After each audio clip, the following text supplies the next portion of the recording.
श्री कृष्ण गोविंद हरे मुरारी, हे नाथ नारायण वासुदेवा।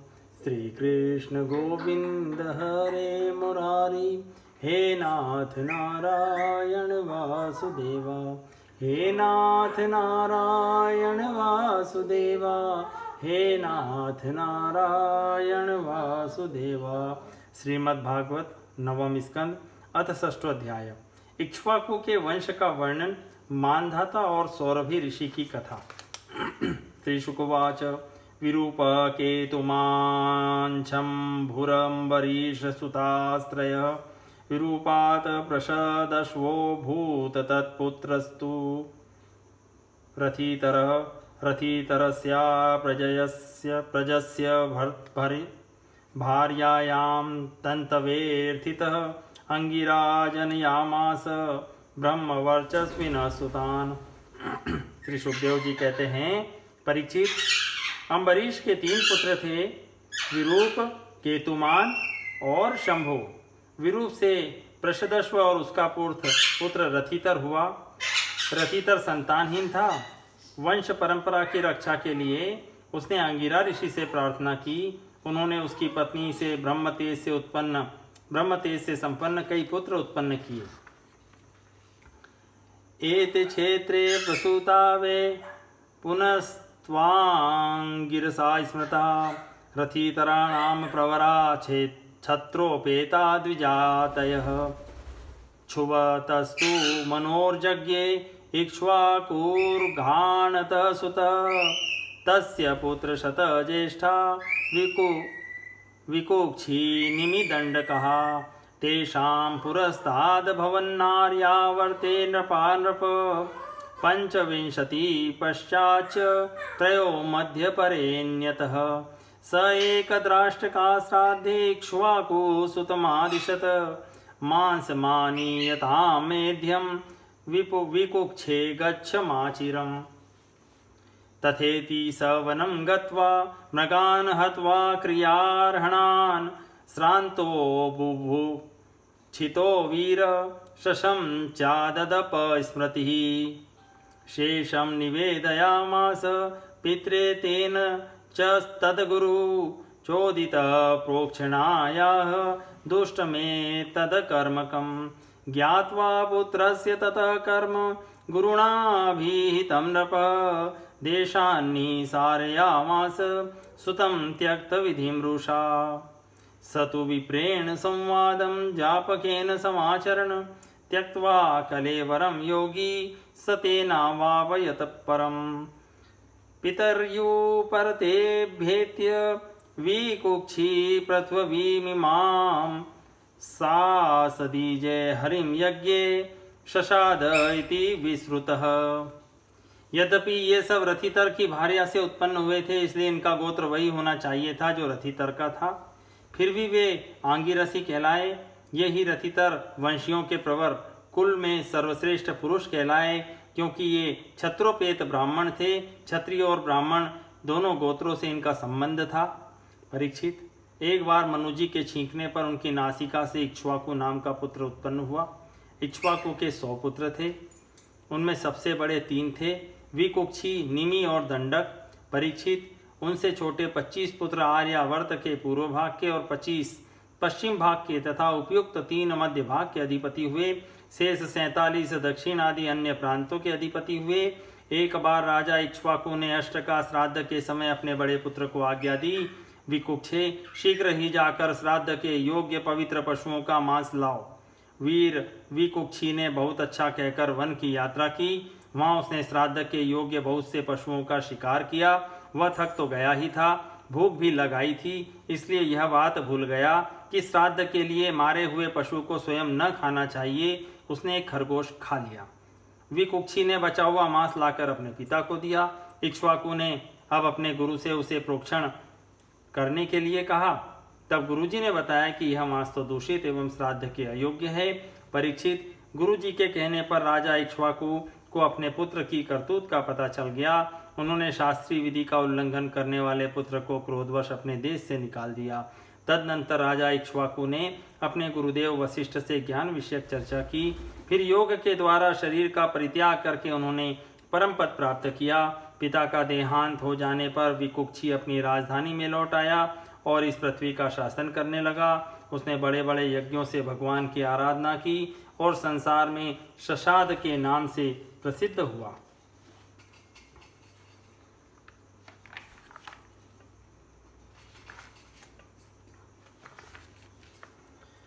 पुरञ्जयस्तस्य सुत इन्द्रवाह इति ऋतः ककुत्स्थः इति चाप्युक्तः शृणु नामानि कर्मभिः कृतान्त आसीत् समरो देवानां स दानवैः पार्ष्णिग्राहो वृत्तो वीरो देवे दैत्यपराजिते वचनाद देवदेवस्य विष्णोर्विश्वात्मनः प्रभो वाहनत्वे वृतस्तस्य बभूवेन्द्रो महावृषः स सन्नन्धो धनुदिव्यमादाय विशिखाच्छितान् स्तूयमान समारुह्य युयुत्सु ककुदी स्थितः तेजसाप्यायितो विष्णो पुरुषस्य परात्मनः प्रतीच्यां दिशि दैत्यानां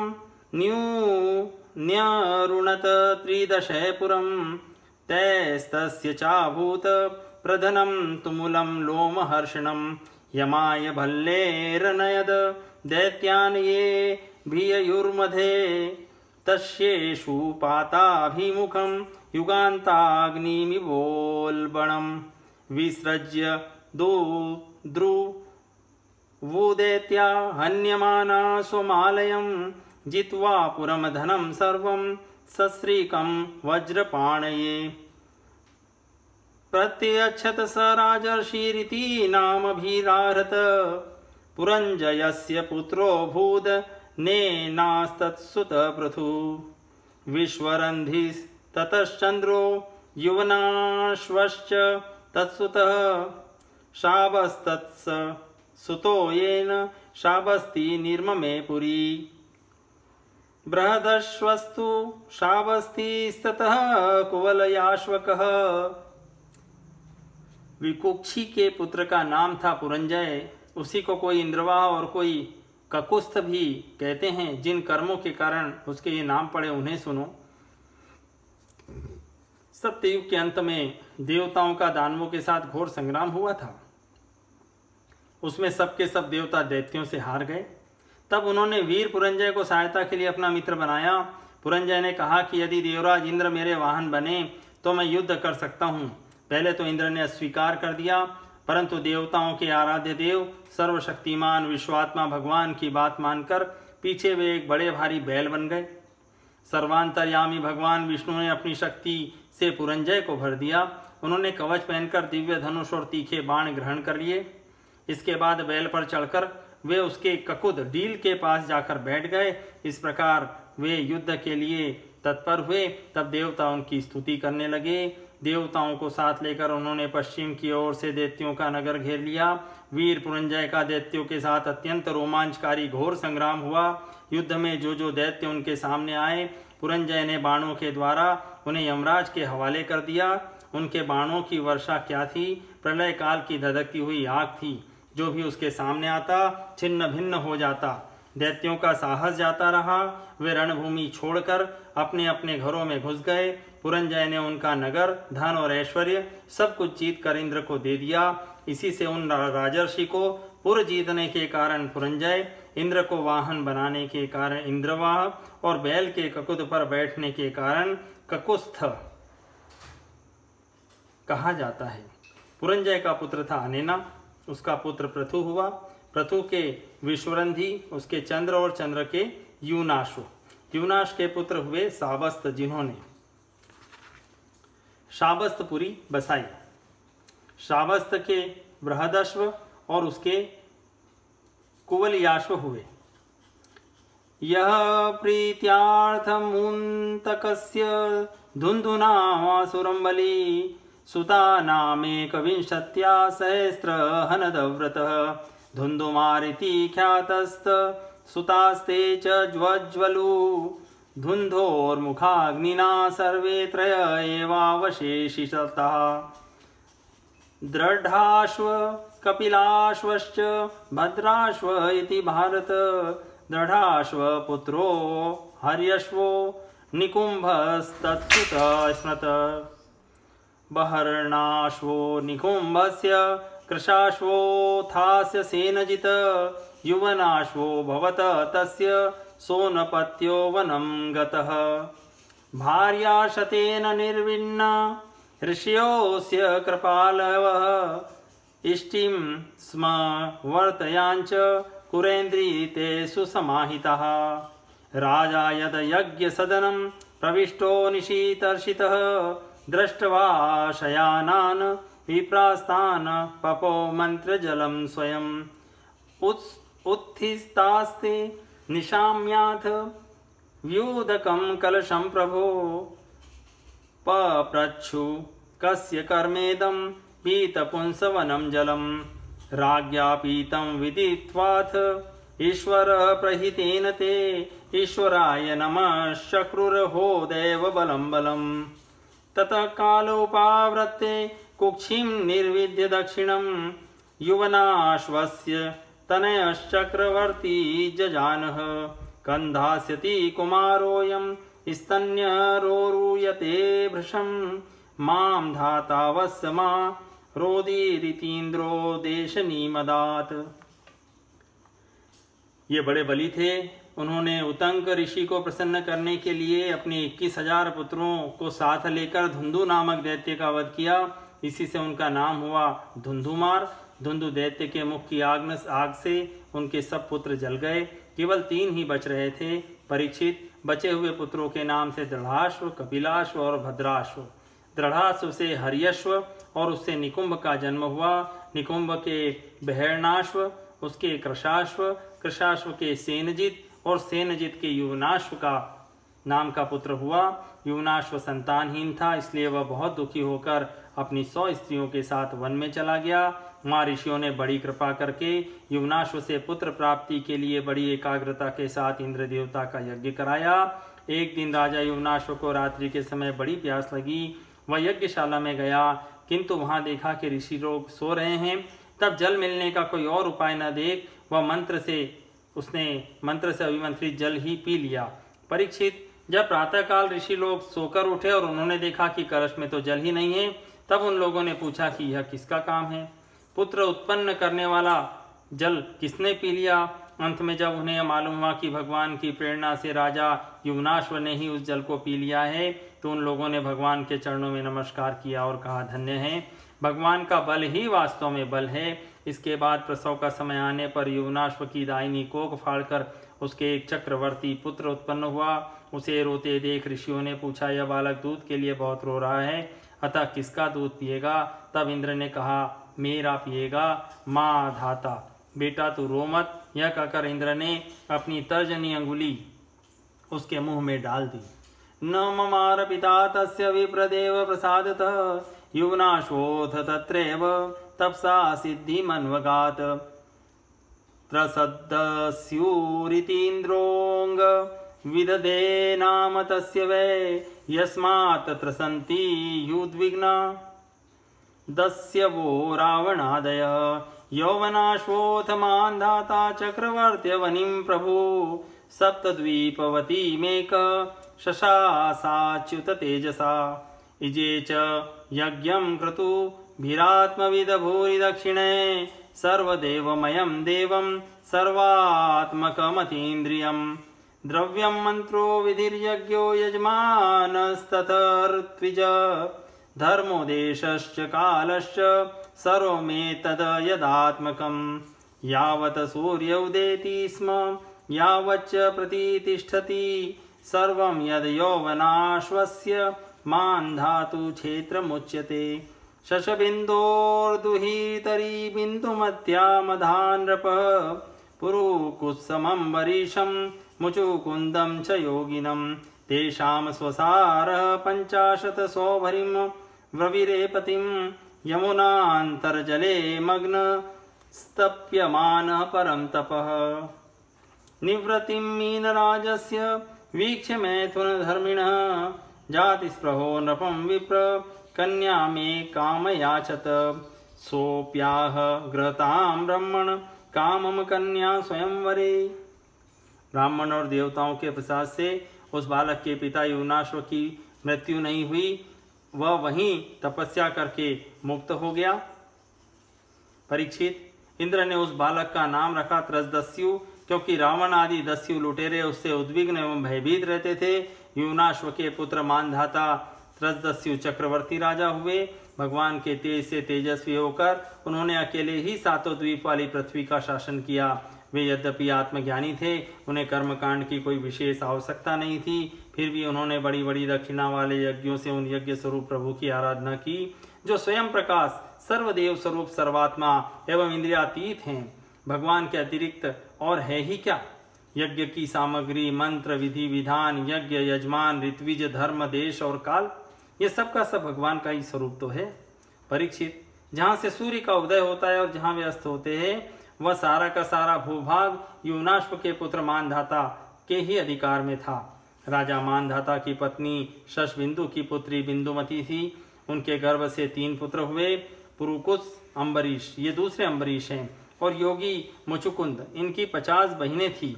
उन 50 ने अकेले सौभरी ऋषि को पति के रूप में वर्ण किया। परम तपस्वी सौभरी जी एक बार यमुना जल में डुबकी लगाकर तपस्या कर रहे थे। वहां उन्होंने देखा कि एक मत्स्यराज अपनी पत्नियों के साथ बहुत सुखी हो रहा है। उसके इस सुख को देखकर ब्राह्मण सौरभी के मन में भी विवाह करने की इच्छा जग उठी, और उन्होंने राजा मानधाता के पास आकर उनकी 50 कन्याओं में से एक कन्या मांगी। राजा ने कहा, ब्राह्मण, कन्या स्वयंवर में आपको चुन ले तो उसे आप ले लीजिए। स विचिन्त्या प्रियं स्त्रीणा जठरो यम सम्मतः वली पलित एजक्तक इत्यहं प्रत्युदारत साधयिष्ये तथात्मानं सुरस्त्रीणामपीप्सितं किं पुनः मनोजेन्द्राणामिति व्यवसितं प्रभु मुनि प्रवेशित छत्रा कन्यात पुरमद्धितमत व्रतस्य राजकन्याभिरेक 500 तासाम कलिरभूद भूयांस्तदर्थे पोय सौहृदं ममानुरूपो नायं व इति तदगत चेतसां स भव्य चस्ताभीरपारणीय तपश्रियानर्ध्य परीच्छदेषु ग्रहेषु नानो पवनामलाम्भ सरस्सु सौगन्धिकाननेषु महार्ह शय्यासन वस्त्रभूषण स्नानानुलेपाभ्यव्यवहार माल्यके स्वलंकृत स्त्री पुरुषेषु नित्यदा रेमेनु गायद द्विज भृगवन्दिषु यद्गार्हस्थं तु संवीक्ष्य सप्तद्वीपवती पतिः विस्मितः स्तंभ मजहात सर्वभौमश्रितान्वितम् एवं ग्रहेष्वभिरतो विषयान् विविधे सुखे सेवमानो न चातुष्यदाज्यस्तो कैरिवानलः। सौरभी ऋषि राजा मानधाता का अभिप्राय समझ गए। उन्होंने सोचा कि राजा ने इसलिए मुझे ऐसा सूखा जवाब दिया है कि अब मैं बूढ़ा हो गया हूँ, शरीर में झुर्रियाँ पड़ गई हैं, बाल पक गए हैं और सिर कांपने लगा है। अब कोई स्त्री मुझसे प्रेम नहीं कर सकती। अच्छी बात है, मैं अपने को ऐसा सुंदर बनाऊंगा कि राजकन्याएं तो क्या, देवांगनाएं भी मेरे लिए लालायित हो जाएंगी। ऐसा सोचकर समर्थ सौरभी जी ने वैसा ही किया। फिर क्या था, अंतपुर के रक्षक ने सौरभी मुनि को कन्याओं के सजे धजे महल में पहुंचा दिया। फिर तो उन 50 राजकन्याओं ने एक सौभरी को ही अपना पति चुन लिया। उन कन्याओं का मन सौभरी जी में इस प्रकार आसक्त हो गया कि वे उनके लिए आपस के प्रेम भाव को तिलांजलि देकर परस्पर कलह करने लगी और एक दूसरी से कहने लगी कि ये तुम्हारे योग्य नहीं, मेरे योग्य हैं। ऋग्वेदी सौभरी जी ने उन सभी का वाणी ग्रहण कर लिया। वे अपनी अपार तपस्या के प्रभाव से बहुमूल्य सामग्रियों से सुसज्जित अनेकों उपवनों और निर्मल जल से परिपूर्ण सरोवरों से युक्त और सौगंधिक पुष्पों के बगीचों से घिरे महलों में बहुमूल्य शैया, आसन, वस्त्र, आभूषण, स्नान, अनुलेपन, सुस्वादु भोजन और पुष्पमालाओं के द्वारा अपनी पत्नियों के साथ विहार करने लगे। सुंदर सुंदर वस्त्राभूषण धारण किए स्त्री पुरुष सर्वदा उनकी सेवा में लगे रहते। कहीं पक्षी चहकते रहते तो कहीं भौरे गुंजार करते रहते और कहीं कहीं वंदीजन उनकी वीरतावली का बखान करते रहते। सप्तद्वीपवती पृथ्वी के स्वामी मानधाता सौभरी जी की इस गृहस्थी का सुख देखकर आश्चर्यचकित हो गए। उनका यह गर्व कि मैं सार्वभौम संपत्ति का स्वामी हूँ जाता रहा। इस प्रकार सौभरी जी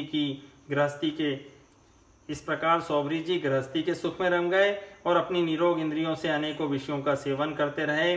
फिर जैसे घी की बूंदों से आग तप्त नहीं होती, वैसे ही उन्हें भी संतोष नहीं हुआ। स कदाचिदुपासीनात्मा पहनवामात्मन ददर्श भवचाचार्यो मीनसंग समोत्थितम्।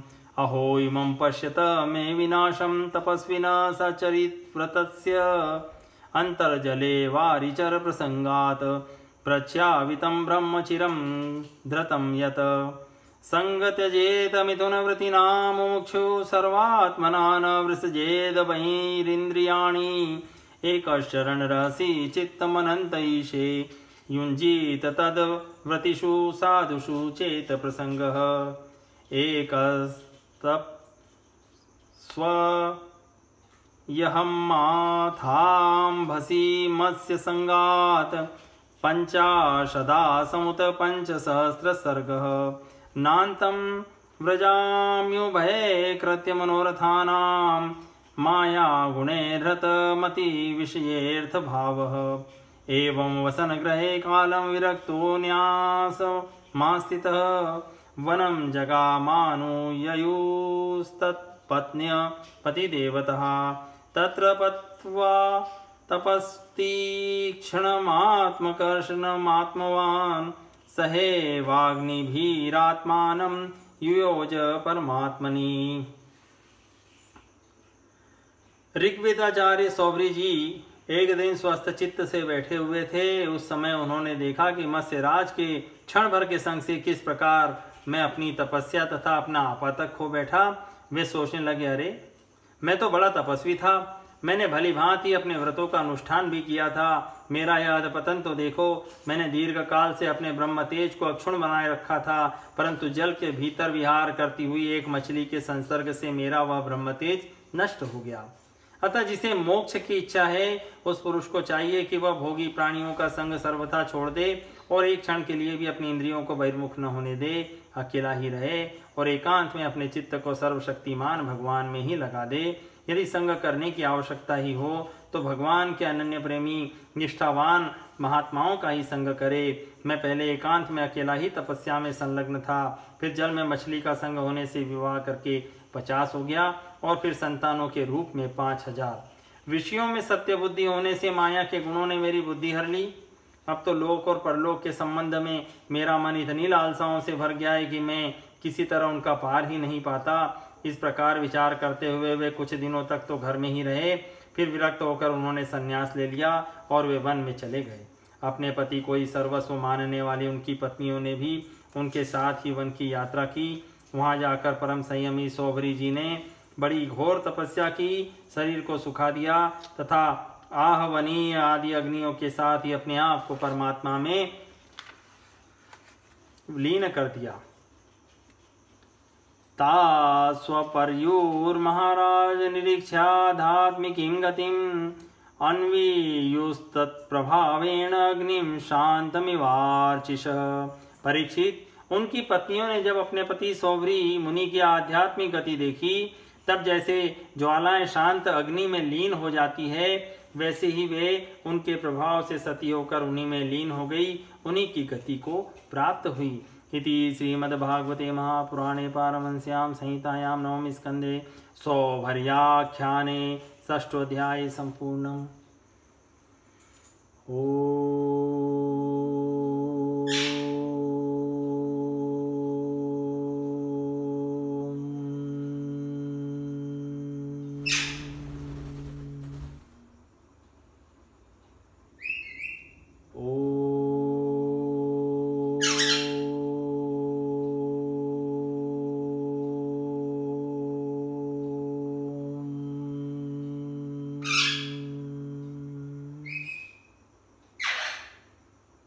ओम।